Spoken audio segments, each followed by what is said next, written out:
Hi everyone, these are the things I learned from the prayer meeting of 17th August 2021. I learned that there is a doctrine teaching that we should be taught in the gathering, and that as we exhort to one another, we should see that we are exhorting sound doctrine.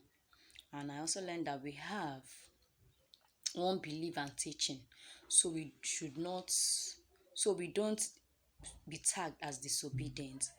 And I also learned that in the gathering of the brethren, we are to exhort one another based on what we are being taught. And I also learned that we all should be able to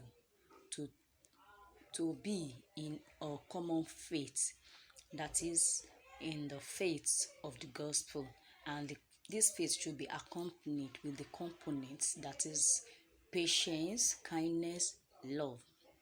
And I also learned that in the gathering, we gather when we gather we can exhort one another through hymns, psalms, and spiritual songs, so with grace in our hearts to the Lord.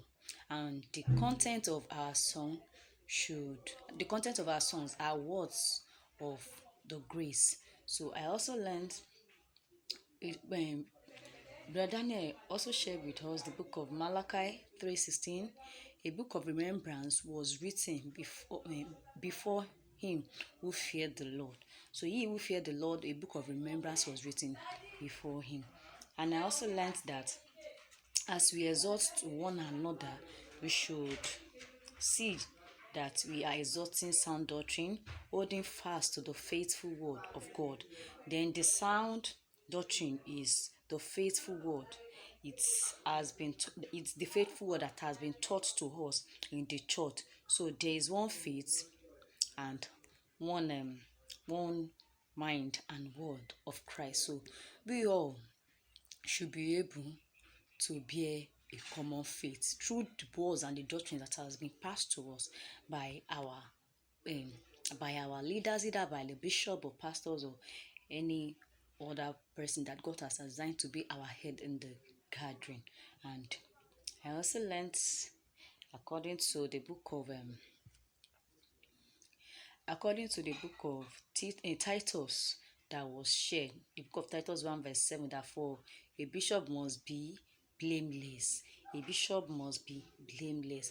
A bishop should not be a person that we going to find worldly things with. And according to 2 Thessalonians 2:15, say, brethren, stand fast and hold the tradition which ye have been taught. We should hold fast what we have been taught and not depart from it, because when we live by it, our life will be based on it day by day.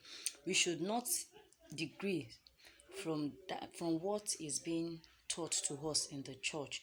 So God will not let all men to be to God don't want men to stay away from his commandment. He wants us to abide in his commandment so that he can always back us up at any time and he remain our God. So these are the things I learned from the prayer meeting of yesterday. Thank you.